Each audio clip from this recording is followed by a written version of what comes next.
welcome to AUDL Weekly. Great to have you with us tonight for the show all about ultimate stories, perspectives, conversations, and more. I'm Evan Lepler, and I've got an exciting episode for you this evening. In just a little bit, Coach's Corner returns. I'll chat with DC Breeze head coach Daryl Stanley about his team's 2-win weekend up in Canada. After that, Adam and Daniel return for another spicy yet spirited disc debate. And later on, Matt Smith has Boston's Eugene LaRue as tonight's brand new edition of Upline and Out of Bounds. But first, 12 games to discuss from the Week 12 schedule as we begin with the fastest 3 minutes in Frisbee. You're watching AUDL Weekly on AUDL.tv, so stick around.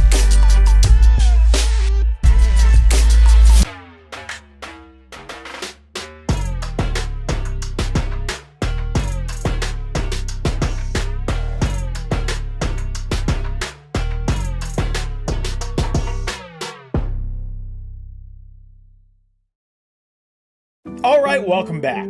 Just 2 weeks left in the regular season, and the playoff landscape is becoming pretty clear around the league, in part due to the meaningful results from this past weekend. Let's start in the Central Division, where Indy and Chicago both recorded massive road wins. On Friday, Indy inched past Madison 19-17, and then on Saturday, Chicago's strong fourth quarter carried the Union to a 27-25 win at Minnesota. Two very exciting games, and both super consequential.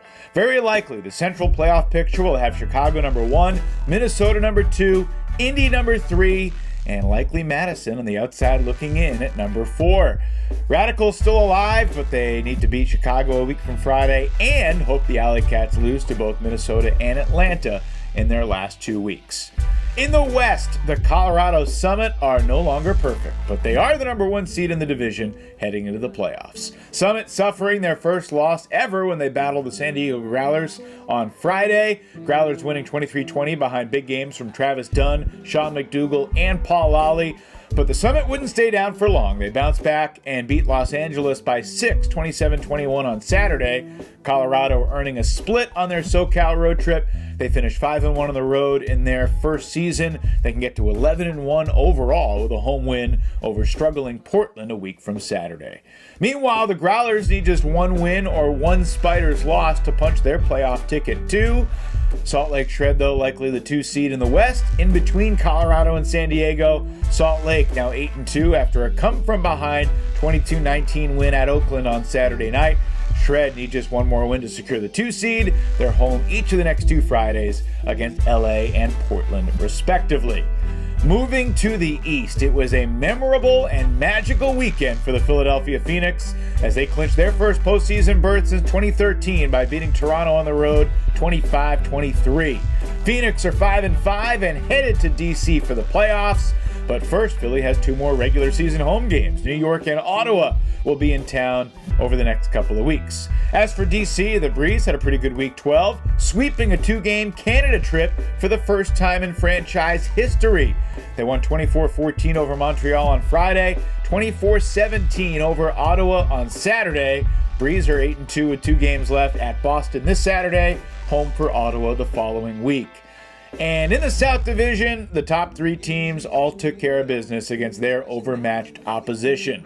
Carolina Flyers going on the road and defeating Pittsburgh 27-22 in an interdivisional matchup. Flyers now 11-1 for the regular season, the number 1 seed in the South.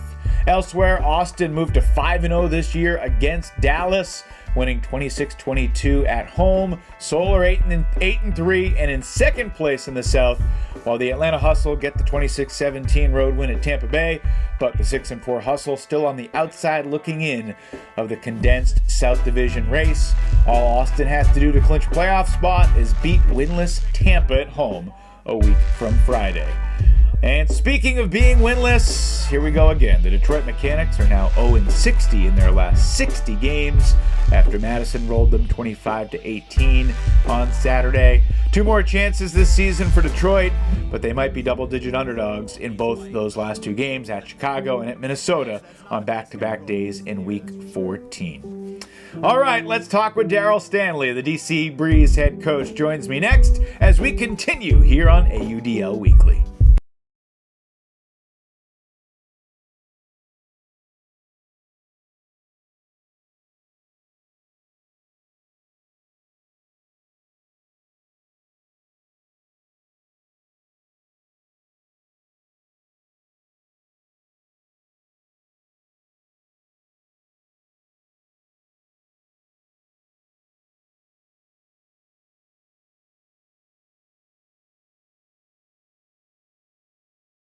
We're back here on AUDL Weekly, and for the first time in a long time, we welcome in one of the AUDL head coaches and also my newest broadcasting colleague, Daryl Stanley, also the leader of the DC Breeze, and my sidekick down at the World Games, certainly more than my sidekick, the star of the show down at the pregame, postgame World Games world. Daryl, thanks for joining me today.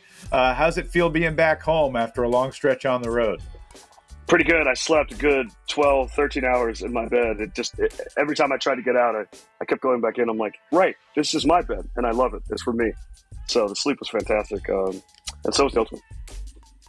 Yeah, it was a fun week, and for you and the Breeze, a 2-0 weekend up in Canada. The Breeze had never done that before, going to Canada and winning back-to-back games on consecutive days. What was the story of the weekend in your mind for your team to officially wrap up the 2 seed and play some pretty good ultimate on the road? Wow. Honestly, the defensive effort from those players, especially that second game, just finding that energy was very impressive. The Ottawa crowd was raucous. The Montreal crowd's always very strong. To be able to kind of put those pressures in the background and to be able to focus on us was a really good moment for this Breeze team. So you guys took care of business pretty good against the Royale, but Saturday against the Outlaws, it was a real tight game early in the second half. What changed in the third quarter that enabled you to go on an 8-2 run to really seize control in your seventh quarter in, about 25, 26 hours? Honestly, we've been talking about winning transitions, and I'm not going to say that my coaching was what did it, but the guys, mentally speaking, seem to own that and really focus on just bringing just a lot of intentionality and taking every rep to its fullest. And that really showed in that third quarter. I mean, that was definitely a peak quarter for the DC Breeze this season. Good deal. You're 8-2. It's a very solid record, winning 80% of your games. You got 2 games left. You're undefeated against everyone other than New York, and you were more competitive than everyone else against New York, but the Empire still got you by multiple goals in each of the 2 meetings. How do you feel about your team's season so far, albeit unfinished season? Are you where you'd like this team to be right now? No, I'd say we're like 3/4 of the way of where we want to be. But one of the best parts about this season was the knowledge that we were going to build. It was the knowledge that we did not need to be, or we didn't think that we needed to be, at our 100% right from the beginning of the season. I think 2021, we did an excellent job of preparing ourselves for the season, and that really showed how we came out of the gates. This season, there was just a lot of basically the COVID pandemic effects on my players that I anticipated for last season hit me this season, as far as just the rolling absences, the pent up ability to go and travel, or what I mean? Like, all those things have led to our roster having very little consistency week to week. And, that was a real challenge. It was a real challenge. But like the fact that we got to go through that and work through so many different players and so many different combinations, I think maybe is going to help us be a little bit stronger come the playoffs. Because we now know that we can trust, Mr. 33, 32 on this roster, and we don't have to just stop at the top, 23 or something like that, like other teams or other years for the Breeze. You got 2 regular season games left at Boston and the Fox Sports Game of the Week live at 1 p.m. on FS2 this Saturday, and then one more home game against Ottawa. And then after that, you know who your first-round playoff opponent is going to be. And it's against a team that you're 2-0 against, but I wouldn't say that you've dominated by any means. When you think about your 2 one-goal wins against the Philadelphia Phoenix, what stands out most, and what are your thoughts on what feels like the rubber match? Because I guess that's worth more than the 2 regular season meetings combined, perhaps? Oh, absolutely. I mean, the first thing that's on my mind is, here we go again. The Raleigh Flyers, same thing, right? We're only winning by 1 goal in Raleigh, 1 goal. The Carolina Flyers now, but at the time, the Raleigh Flyers, we won by 1 goal, and in their place, we win in a dramatic overtime game. Luke Rafus is a hero in that game. Like, I think we realized the most dangerous thing to us is to be beating a team barely in the regular season twice. it is so hard to be in that position where you know that the opponent is thinking to themselves, okay, we tried plan A, we tried plan B, we got C and D and E ready for them, and that's all that we're focused on for the next several weeks. That's very, very dangerous and very difficult, as we saw with what the Flyers were able to do last year. So, but we have that experience, and I think we know that we're not going to take any situation overconfidently. We're definitely not going to pretend like we were beating Philly by any significant margin. Like, we know we need to get better, and the players understand that. And I think that's part of why you saw us, put in some serious work, even as the game is starting to get out of reach against Ottawa and Montreal this week. What about the Phoenix concerns you the most from their personnel and strategies and just kind of what their team's about? Jordan Ryan, first and foremost. I mean, I think he is a steadying presence that the Phoenix have not had maybe since David Brandoff. Shout out to Brandoff. That's my 2013 buddy right there, MVP of the league. People forget.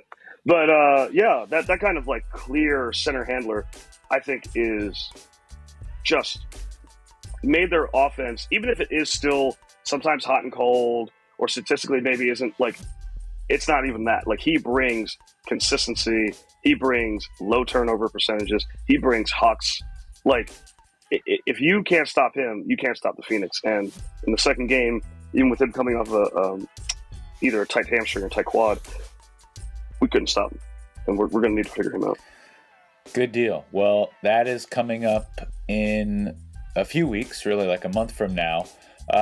Looking this weekend at Boston, I mean, clearly it's a game that doesn't mean anything for you or for them in the standings. What do you hope to get out of this weekend? Is there any particular aspects of your team that you're focused on honing or improving in both of these last two games, but particularly this weekend against Boston?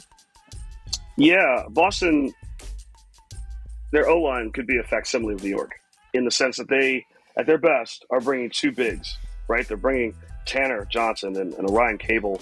They're bringing, one of the best handlers in the league, and Ben Stoke. They've got good supporting pieces around them. I love what Ray Tetrold has done this season for them. He's been incredible. I think that and their D-line, actually, Cam Warner and Brendan McCann, Chris Bartoli, I mean, those guys are playing week to week extremely good ultimate. Like, if there was going to be an all Atlantic division, or I guess that's the name of our division these days. I forget, from 2020 we renamed it, so it's probably like the AUDL East is what it actually is again. So forgive me. But yeah, yes. If I was going to name an all AUDL East, I got to name almost every player. Well, maybe not Tanner and Orion because they haven't played enough games, but all those defenders I just mentioned would absolutely be on an all AUDL East roster, like no questions asked. So I think if they are bringing their best selves, then that's a great opportunity for us to experience a lot of what New York brings, a strong D1 with really strong defenders. Having two bigs in the lineup at the same time, how do you defend against that? What kind of defensive sets work and don't work when the team is so, able to just challenge you with height and verticality? So I know a lot of the players have been very interested in playing this game since the whole season started. So we really appreciate playing Boston. Yeah, well, I'm looking forward to being there and seeing you again.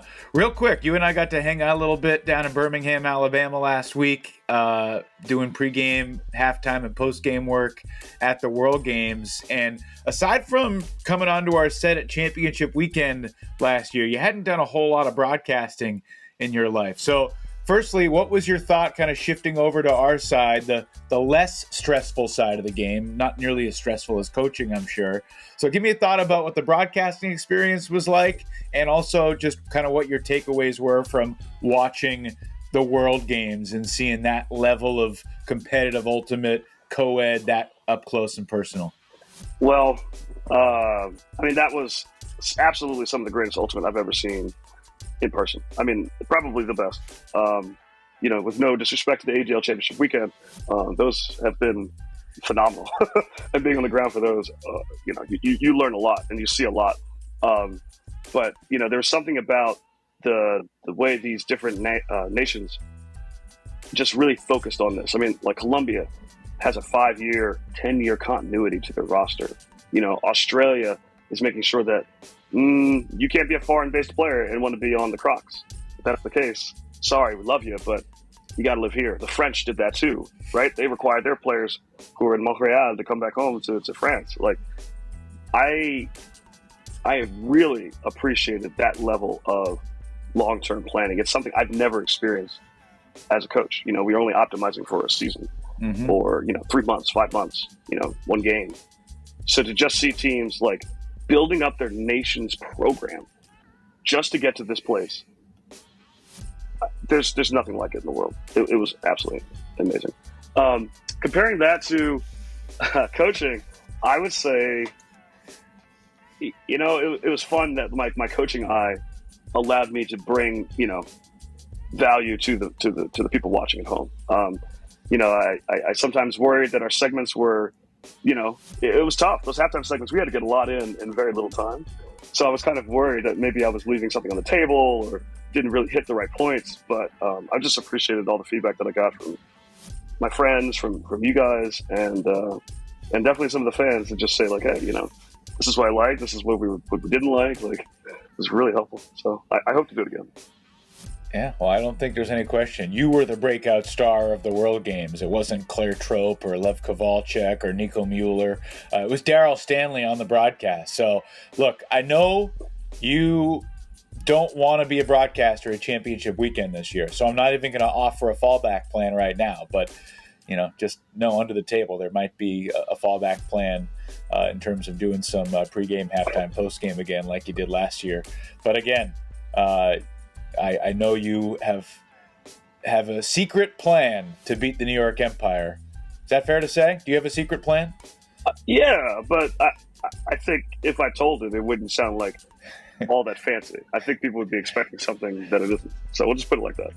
All righty. Well, we're looking forward to seeing you this weekend and in the AUDL playoffs as well. Daryl Stanley, thanks for taking a few minutes. Great being with you last week, and we will talk to you soon. Thanks so much. Take care. Adam and Daniel coming up next as we continue here on AUDL Weekly.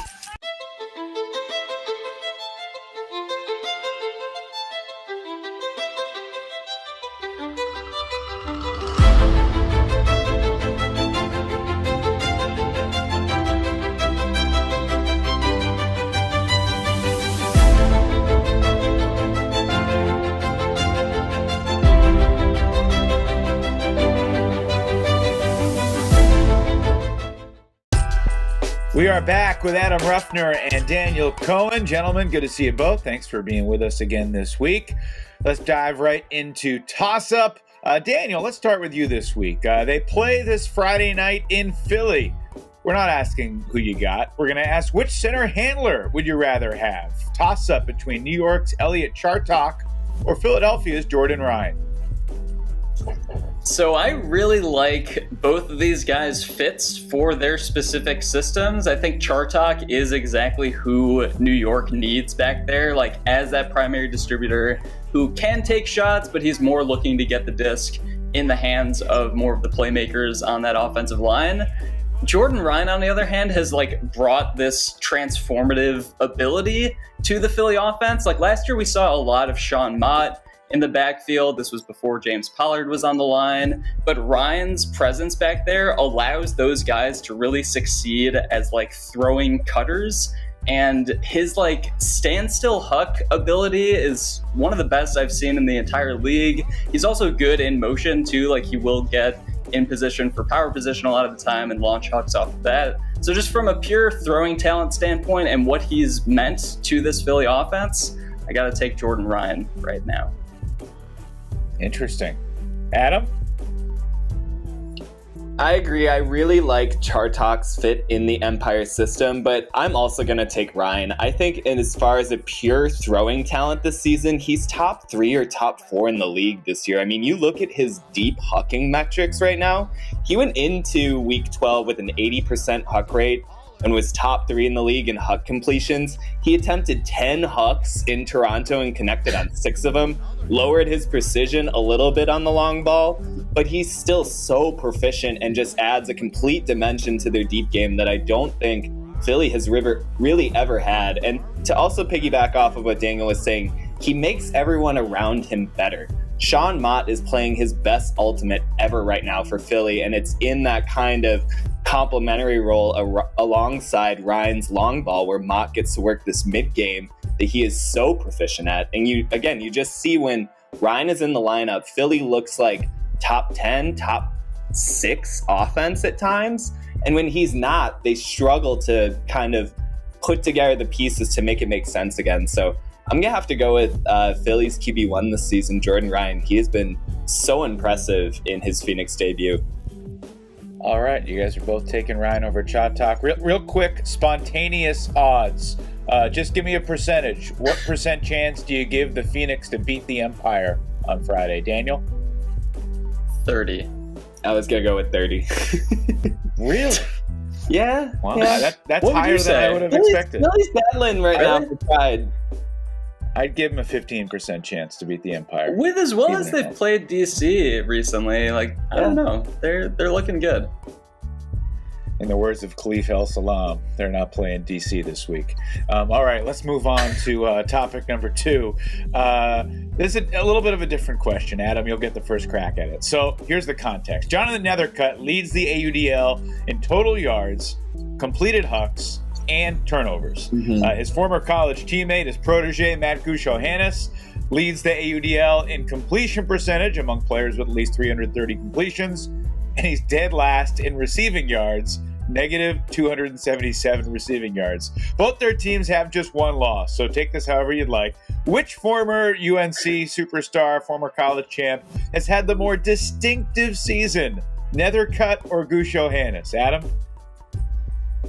Look, I love Matt Johannes in the Flyers system. I think he is a terrific anchor piece. He's one of the best glue guys you've ever seen in this league, especially as an offensive facilitator. He just sets everything up correctly.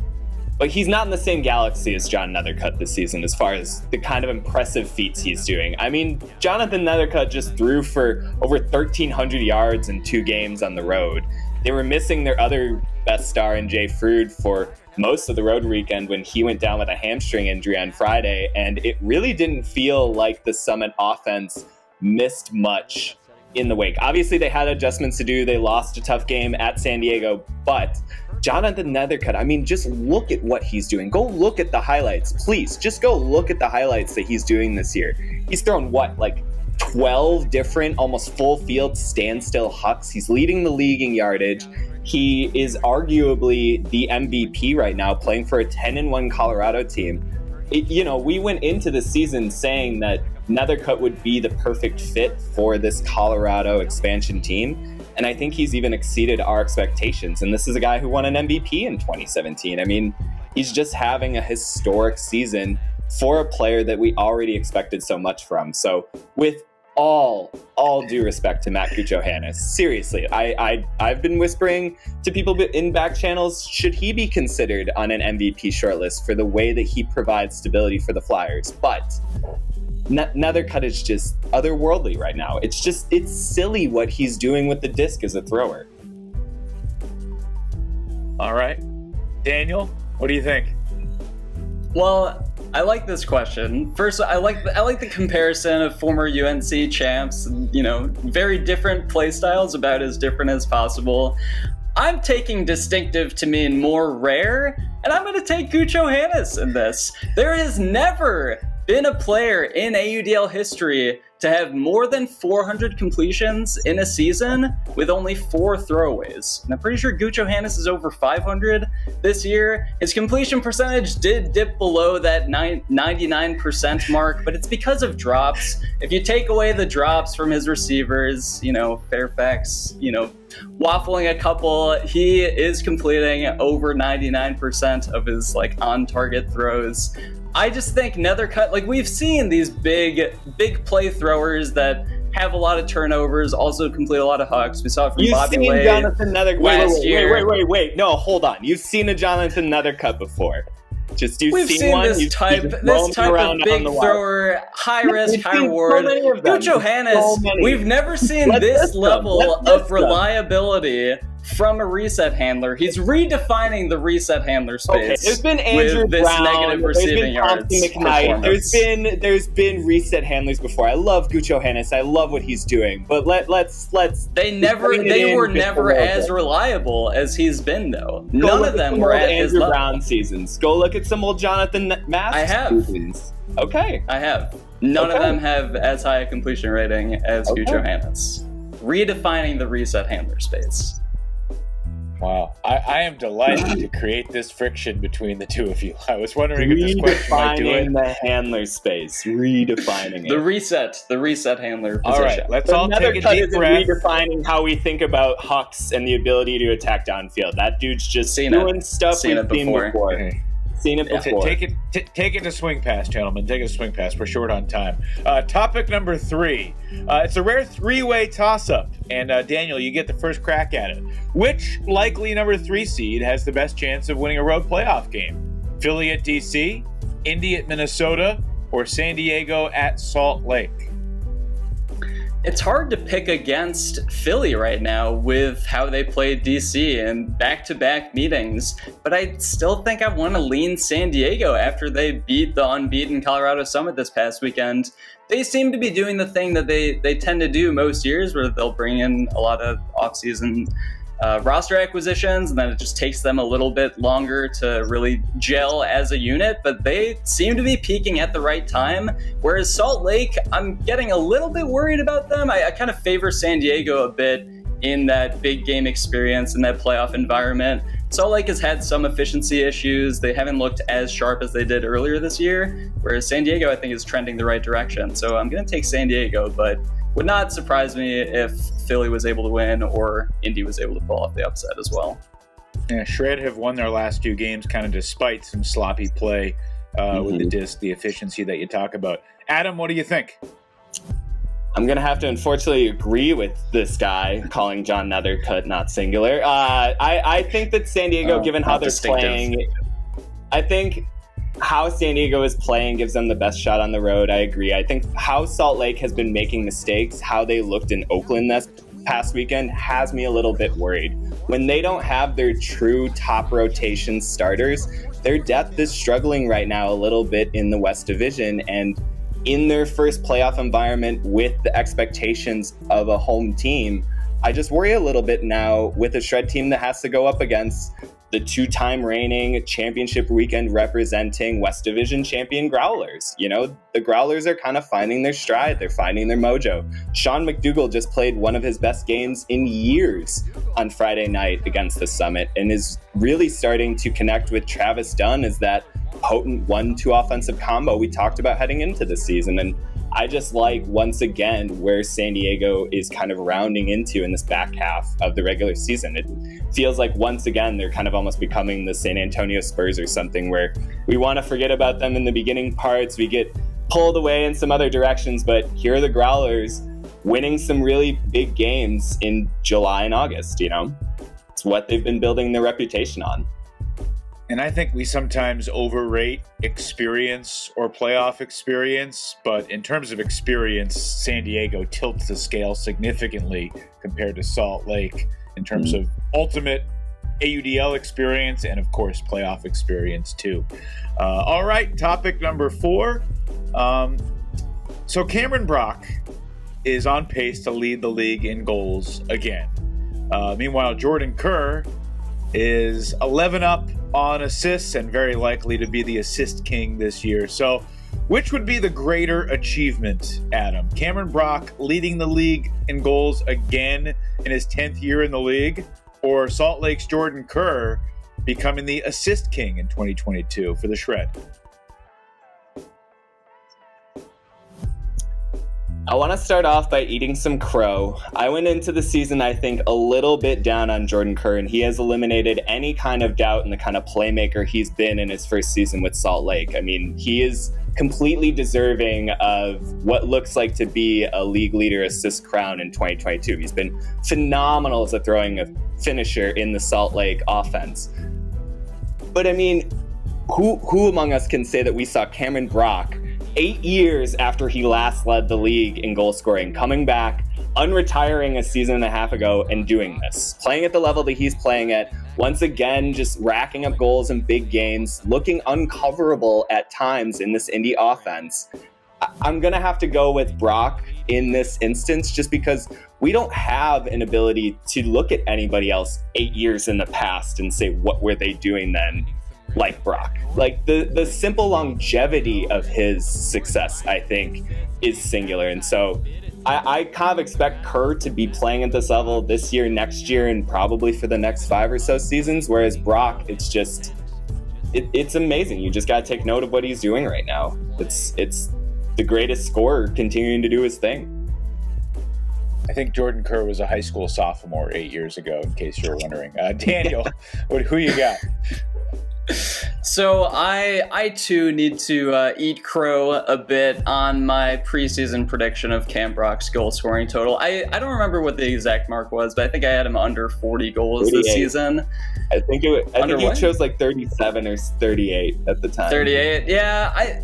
It wasn't even so much that I was doubting his goal scoring ability. I just thought like his fit in this offense was going to shift a bit based on what we saw in 2021 when he unretired for those 4 games he played. He was much more of like a midfield presence, not needing to be that goal scoring finisher that he has always been throughout his career. So I'm also taking Brock. I really didn't expect this level of production from him in his 9th season in the league. I'm losing track, but he has literally had 40 plus goals, including playoffs, in every single full season he's played. So while it shouldn't surprise me, you do somewhat expect a decline at some point or a role shift. You see older guys like gradually shift a little bit more towards the backfield at times. That is not at all happening with Cam Brock. Like, he is just out hustling every single defender that is thrown on him. And I've just like gained a new appreciation or a continued appreciation for his game this season. Fair enough. Both great players at very different stages of their career, although Cam Brock certainly doesn't look like he's slowing down for an Indy offense that was very disciplined this past weekend at Madison. And who knows? Cameron Brock could cross over 600 goals pretty early next year if he comes back, and I would be surprised at this point if he didn't. All right, that'll do it for Toss Up this week. Daniel and Adam, thanks so much. You can hear these guys on the Swing Pass podcast twice a week, wherever you get your podcast. That'll do it for this segment, but Matt Smith's Upline and Out of Bounds on the way. But first, it's time for Cohen's Cut. What's up, AUDL fans? Daniel Cohen here with this week's Cohen's Cut. Today we're going to be looking at the Toronto Rush offense and how they break through a New York Empire zone. So in this clip from 2019, we see New York set up in this zone person defense hybrid. It's mostly matchup based, but they set up several initial poaches and have defender Matt Lamar hanging out in the backfield following the disc. So Toronto sets up in a split stack, with Nathan Hurst isolated in the middle of the field and 2 pairs of cutters on either sideline.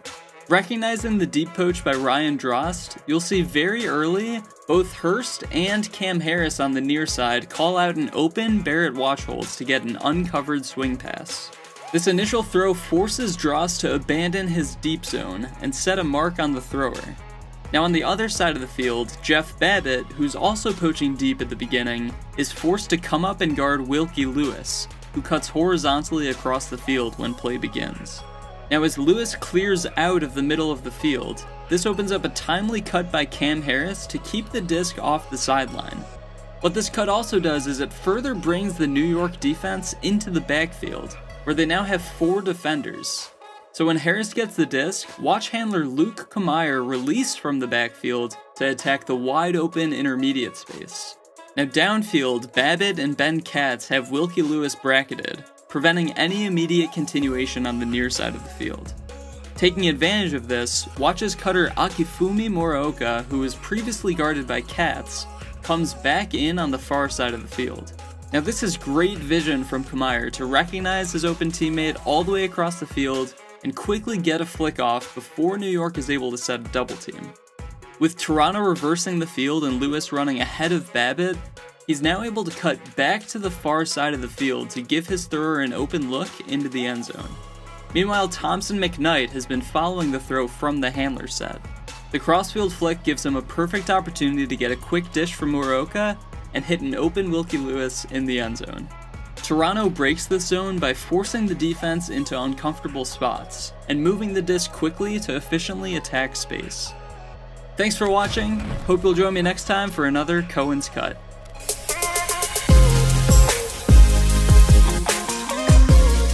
What's up, AUDL world? We are back after a little bit of a hiatus, and today I am joined with Boston Glory player, Mr. Eugene LaRue. How's it going, Gene? How's it going? Good. Hanging in there. Enjoying the summer weather.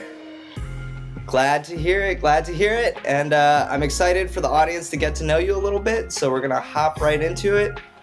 First question at introduction. Hometown. I'm from Seekonk, Massachusetts. It's a suburb of Providence. I usually just say I'm from Providence, Rhode Island, but from Massachusetts. Very cool. Current age. I'm 25 years old. Coming into the prime. Did you attend college? If so, what degree did you get? Yes, I went to UMass Amherst.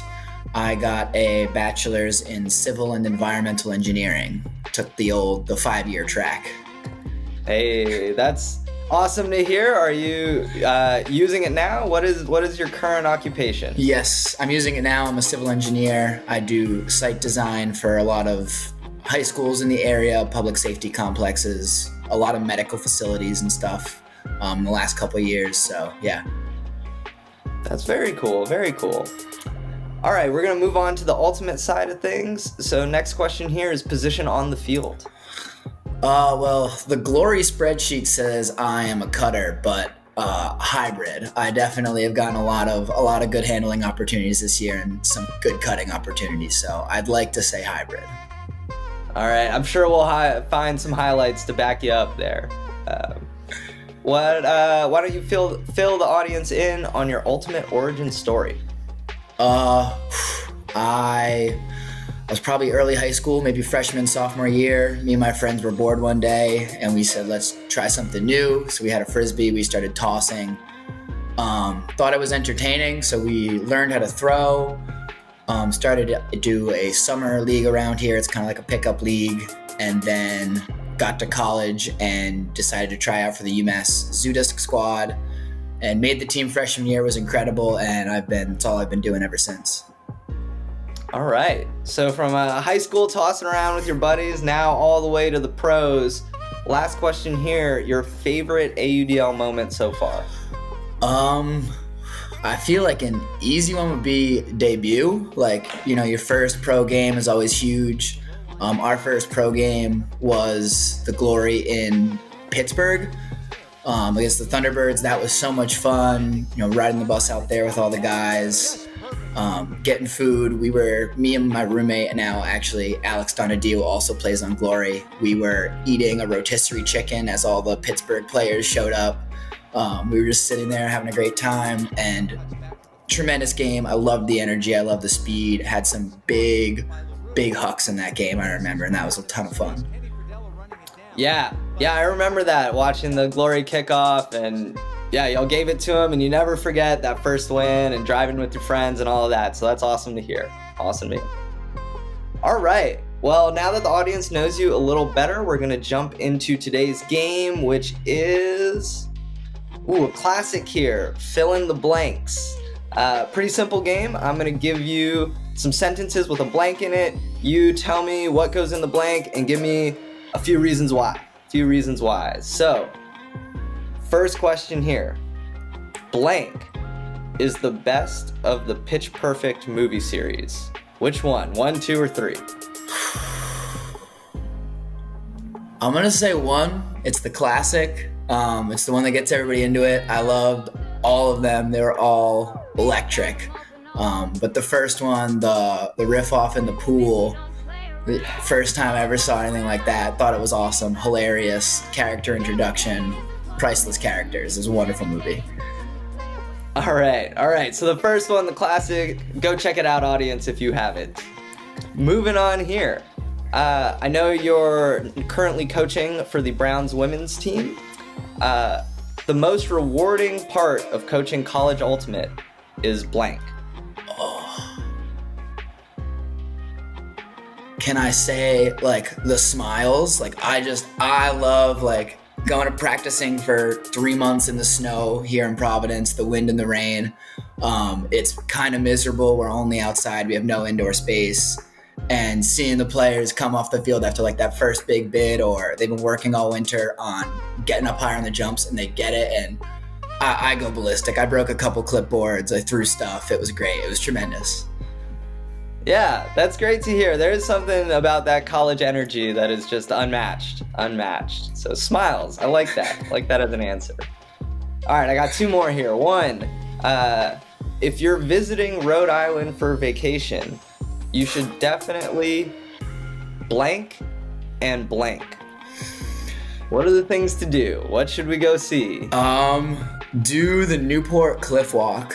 It's awesome. Okay. It's the first place, if you go up the eastern seaboard of North America, that we get cliffs. I learned that last summer.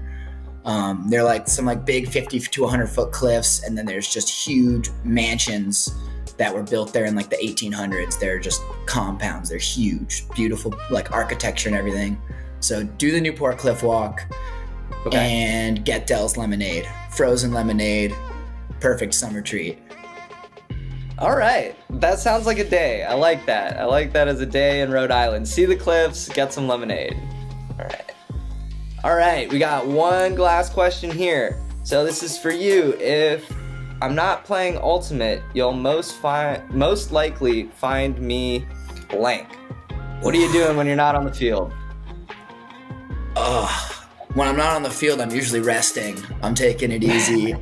Probably, I play a lot of video games on the computer with my friends. It's kind of started during COVID as a way to stay connected with friends, moving away. And after college, you don't really go out as much because COVID was happening. So probably playing video games. We've actually gotten a couple of really good Boston Glory versus New York Empire League of Legends games. They smoked us a couple times last year. We played them once this year and we rocked them. So it's been fun. The undefeated streak comes to an end for them. You love to see it. All right, video games. All right, I like it. Unfortunately, looking at it now, we are out of time for today. But before we get out of here, any last shout outs you want to give? Shout outs. I could go on. Shout out the parents, shout out college coaches, Tina and Russell, tremendous.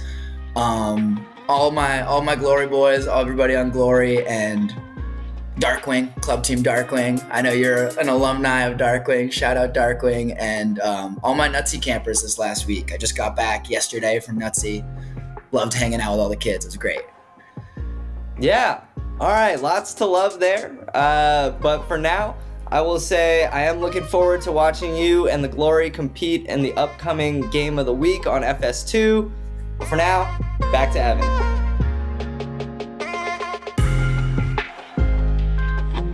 Good stuff on Upline and Out of Bounds, as always. Love having Matt Smith contributing to the show each week.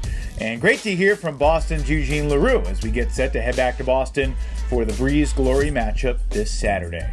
But for now, that'll do it for this edition of AUDL Weekly.